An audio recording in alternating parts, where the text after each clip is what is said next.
Hello students, good morning. Student, हमने पिछली class के अंदर चाल, समय और दूरी के बारे में अध्ययन किया था।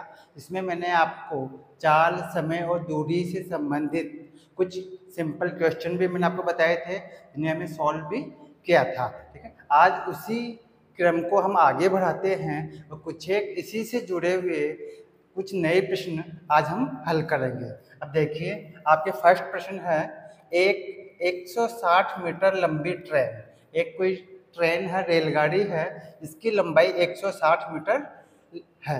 ठीक है, और वो 290 मीटर लंबे पुल को कितने समय में पार कर लेगी यदि ट्रेन की चाल 108 किलोमीटर पर आवर हो तो।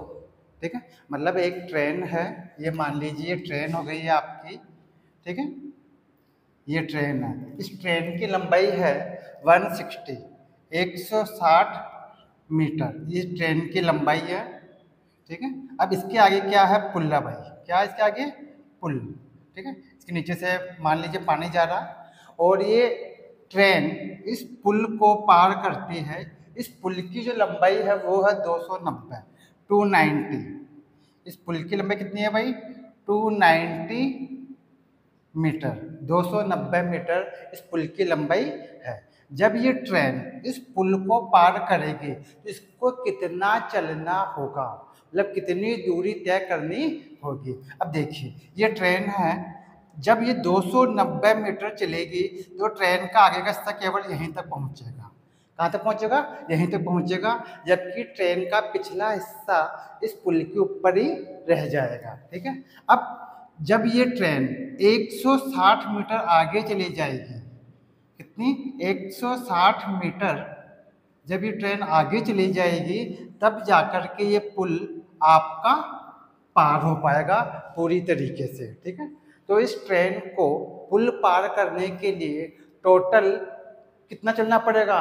160 प्लस 290, 160 प्लस 290 मीटर इसको चलना होगा, तभी ये आपका पुल पार होगा। ठीक है, अब देखिए यहाँ पर पहले हम लिख लेते हैं, यहाँ पे ट्रेन की लंबाई, ट्रेन की जो लंबाई है वो कितनी है? 160 160 मीटर। ठीक है, पुल की लंबाई, पुल की लंबाई जो है वो है 290 290 मीटर।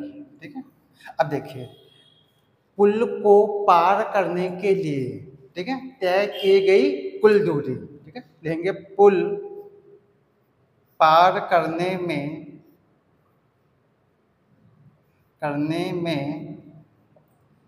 कुल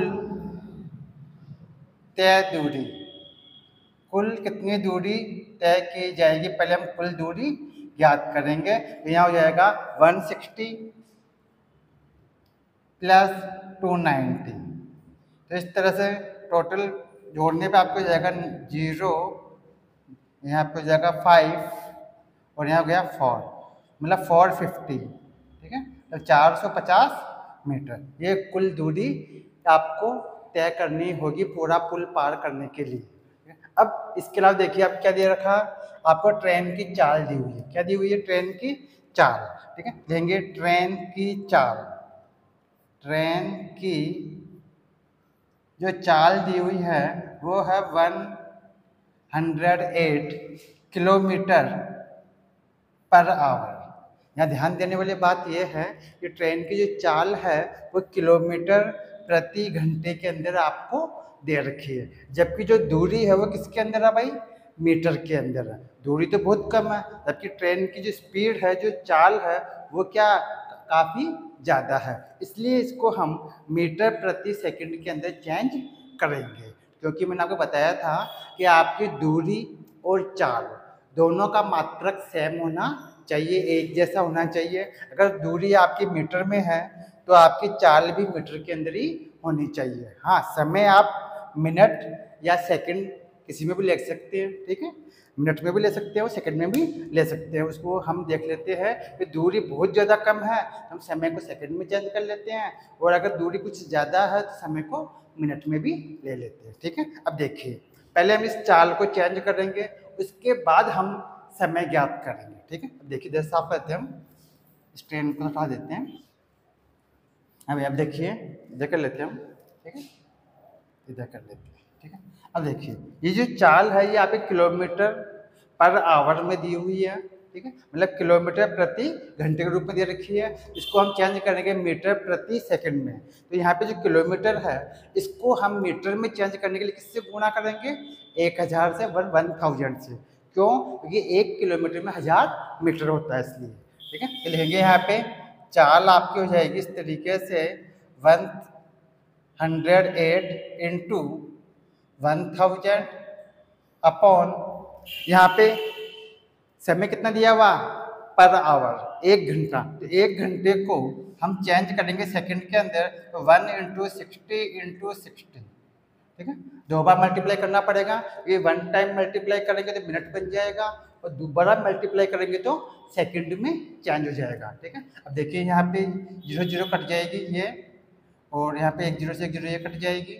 6 का इसमें डिवाइड करेंगे तो यहाँ हो जाएगा 1, और यहाँ पे हो जाएगा 8, और 6 का इसमें डिवाइड करेंगे तो 3।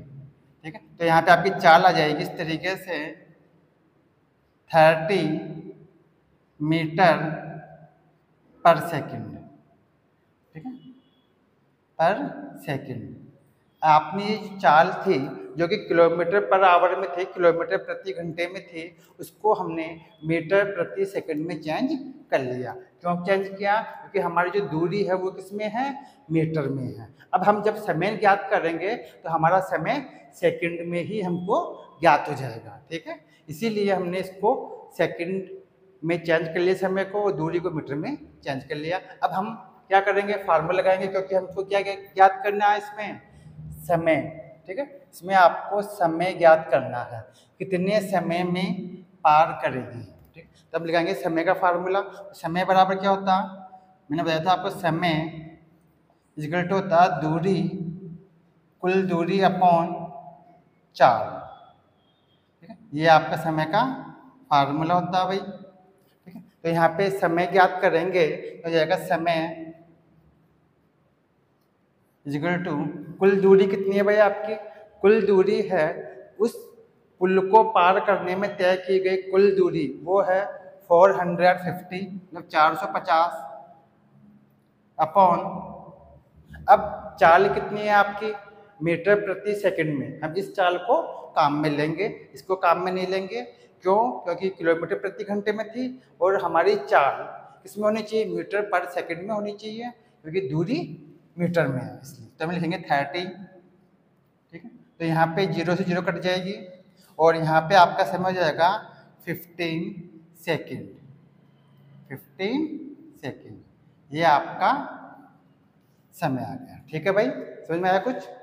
सबसे पहले हमने कुल दूरी ज्ञात की। ठीक है, कुल दूरी कैसे ज्ञात की? दोनों को जोड़ के कुल दूरी ज्ञात की। आपको जो चाल दे रखी थी किलोमीटर पर आवर, मतलब किलोमीटर प्रति घंटे में दे रखी थी, इसको हमने पहले मीटर प्रति सेकंड में चेंज किया। फिर हमने समय का फार्मूला लगाया, और फार्मूला लगा करके हमने समय ज्ञात कर लिया। इसका अर्थ ये हुआ कि 160 मीटर लंबी ट्रेन 290 मीटर लंबे पुल को 108 किलोमीटर प्रति घंटे की चाल से 15 सेकंड में पार कर लेगी पूरी तरीके से। ठीक है स्टूडेंट्स, अब देखिए नोट कर लीजिए आप। अब एक और क्वेश्चन लेते हैं हम। ठीक है, देखिए, हाँ भाई, अब देखिए हमने जो अभी क्वेश्चन सॉल्व किया था, इसी क्वेश्चन को हमने कुछ चेंज कर दिया, और यही क्वेश्चन आपके दूसरे तरीके से किस प्रकार से आ सकता है। आप देखिए, आपके 150 मीटर लंबी कोई रेलगाड़ी है, 150 मीटर कोई लंबी रेलगाड़ी है, वो किसी पुल को, कोई एक पुल है, ठीक है, ब्रिज है, जिसको 15 सेकंड में पूर्ण रूप से पार कर लेती है। पूरा पुल पार करने में उस ट्रेन को 15 सेकंड लगते हैं, मतलब 15 सेकंड लगते हैं। यदि ट्रेन की चाल 30 मीटर पर सेकंड हो तो पुल की लंबाई ज्ञात कीजिए। अब देखिए, जैसा कि मैंने अभी आपको बताया था, मान लीजिए ट्रेन है, ठीक है, ये ट्रेन है, और ये किसी पुल को पार करती है। ये पुल हो गया, ठीक है, ठीक है, इस पुल की लंबाई हमें ज्ञात नहीं है। ये ट्रेन की लंबाई हमें पता है 150 मीटर इस ट्रेन की लंबाई है, लेकिन हमें इस पुल की लंबाई ज्ञात नहीं है। ठीक है, तो पुल की लंबाई हम मान लेते हैं x मीटर। ये x मीटर लंबा पुल मान लिया हमने, पुल की लंबाई मान लीजिए x मीटर है। क्यों? क्योंकि हमें कुल दूरी चाहिए, क्योंकि पूरा पुल पूरी तरीके से पार कर लिया गया है। तो ये पूरा पुल कब पार होगा? जब आपकी ट्रेन इस पुल को पार करके इससे आगे निकल जाएगी। कितना आगे निकल जाएगी? इसको पार करके 150 मीटर आगे निकल जाएगी ट्रेन, तब जाकर के पूरा पुल पार होगा। ठीक है, सुना गई? अब देखिए यहाँ लिखेंगे हम, माना पुल की लंबाई x मीटर है, हमने मीटर के अंदर नाप ली पुल की लंबाई, क्योंकि आगे ट्रेन की लंबाई किसमें है? मीटर में है। तो माना पुल की लंबाई है x मीटर, ये पुल की लंबाई हमने मान ली। ठीक है, अब रेलगाड़ी की लंबाई कितनी है भाई? तो रेलगाड़ी की लंबाई कितनी है भाई? रेलगाड़ी की जो लंबाई है वो है 150 मीटर। ये आपके रेलगाड़ी की लंबाई है, ट्रेन की लंबाई है। अब पुल पार करने में तय की गई कुल दूरी, ठीक है, लेंगे पुल पार करने में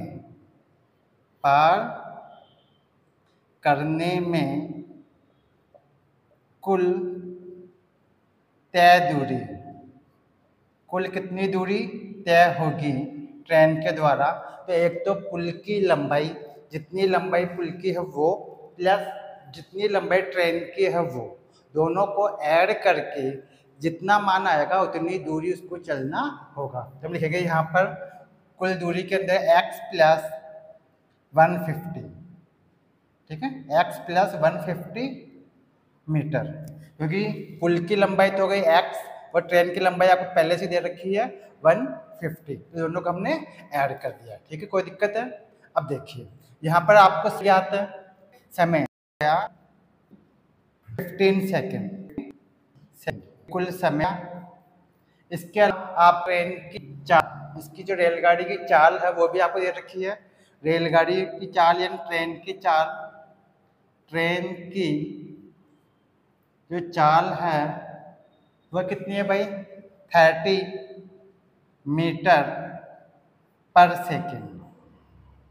ठीक है, आपको चाल भी ज्ञात है।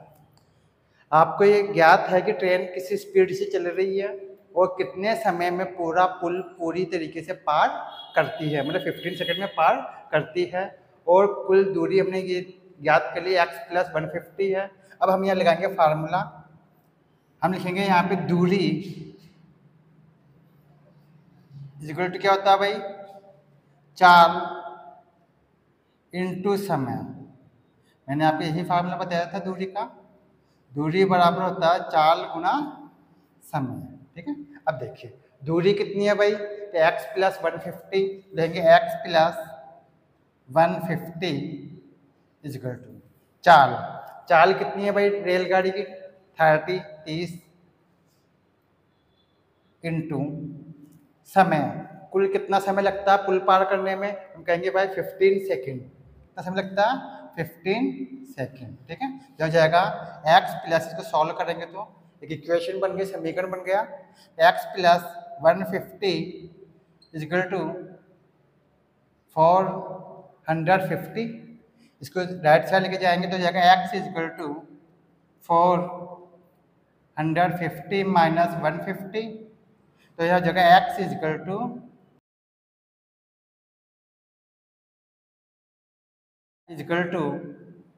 300 मीटर। अब आपने x किसको माना था भाई? हमने x माना था पुल की लंबाई को। ठीक है, तो लिखेंगे अतः पुल की लंबाई, अतः पुल की जो लंबाई है वो होगी 300 मीटर। ठीक है, ये आपके 300 मीटर पुल की लंबाई ज्ञात हो गई। ठीक है स्टूडेंट्स, समझ में आ गया? आप नोट कर सकते हैं। इस तरह से भी हम पुल की लंबाई ज्ञात कर सकते हैं। अब देखते हैं, हम नेक्स्ट क्वेश्चन एक और देखते हैं।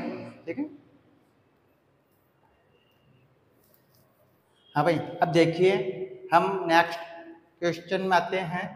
अगले क्वेश्चन में आपको दिया हुआ एक 300 मीटर लंबी रेलगाड़ी, एक कोई रेलगाड़ी उसकी लंबाई है 300 मीटर, किसी खंबे पोल को, मतलब किसी पोल, कोई खंबा नहीं होता, इसके पास में खड़ी है और उस पोल को 50 सेकंड में पार कर लेती है, तो रेलगाड़ी की चाल क्या होगी, उसकी स्पीड क्या होगी? अब देखिए यहाँ पर एक ट्रेन है, इस ट्रेन की जो लंबाई है वो है 300 मीटर। ठीक है, अब इसके पास में कोई पोल है, कोई खंबा है। ठीक है, ये आपका पोल हो गया, इस पोल को पार करना है। तो ट्रेन जब इस पोल को पार करेगी, इसको कितना चलना होगा? इसको केवल 300 मीटर ही चलना होगा। जब ट्रेन की लंबाई 300 मीटर है, तो 300 मीटर चलने के बाद ट्रेन यहाँ तक पहुँच जाएगी। अभी मान लीजिए आगे का हिस्सा ये है, ठीक है, तो 300 मीटर चलने पे आगे वाला हिस्सा कहाँ पहुँच जाएगा? यहाँ तक पहुँच जाएगा।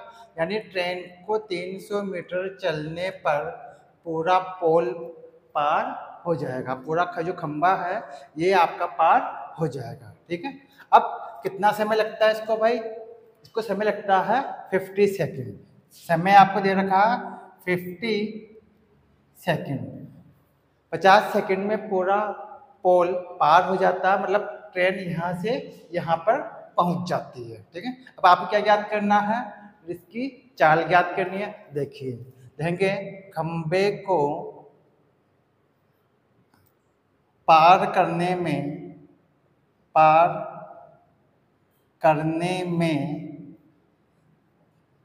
तय दूरी, कितनी दूरी तय करनी होगी भाई? जितनी इस ट्रेन की लंबाई है, ध्यान से समझना, जितनी ट्रेन की लंबाई है उतना ही उसको चलना होगा। तो यहाँ पे हो गया 300 मीटर। ठीक है, तो ये दूरी हो गई, इतना चलना पड़ेगा ट्रेन को। अब समय कितना दिए रखा आपको? समय आपको दिया हुआ है पार करने में, मतलब खंबे को, ये जो पोल है, खंबे को पार करने में लगा कुल समय वो कितना लगा आपके? 50 सेकेंड। 50 सेकेंड। ठीक है, अब आप क्या ज्ञात करना आपको? चाल। तब हम चाल का फार्मूला लगाएंगे। आपको अगर ज्ञात हो तो हमने फर्स्ट क्लास के अंदर आपको चाल, समय और दूरी, इन तीनों में क्या संबंध होता है और क्या इनमें अंतर होता है, इसके बारे में बताया था, और इनके फार्मूले भी आपको बताए थे। तो चाल का फार्मूला क्या होता है भाई? चाल बराबर होता है दूरी अपॉन समय, दूरी बटे चाल, सॉरी समय, ये चाल का फार्मूला होता है। लेंगे चाल स्पीड, जिसको हम कहते हैं दूरी, दूरी कितनी है भाई? 300 अपॉन समय कितना है? 50। ठीक है, अब 50 का इसमें डिवाइड करेंगे तो आपको प्राप्त हो जाएगा 60 मीटर पर सेकंड। ठीक है, मतलब ट्रेन की जो स्पीड है वो कितनी है भाई? 60 मीटर प्रति सेकंड। ये ट्रेन की चाल आ गई, मतलब स्पीड आ गई। तो स्टूडेंट, समझता हूँ आपको समझ में आ गए होंगे। नेक्स्ट क्लास में हम फिर मिलेंगे इसी टॉपिक को आगे बढ़ाते हुए। ठीक, नमस्कार।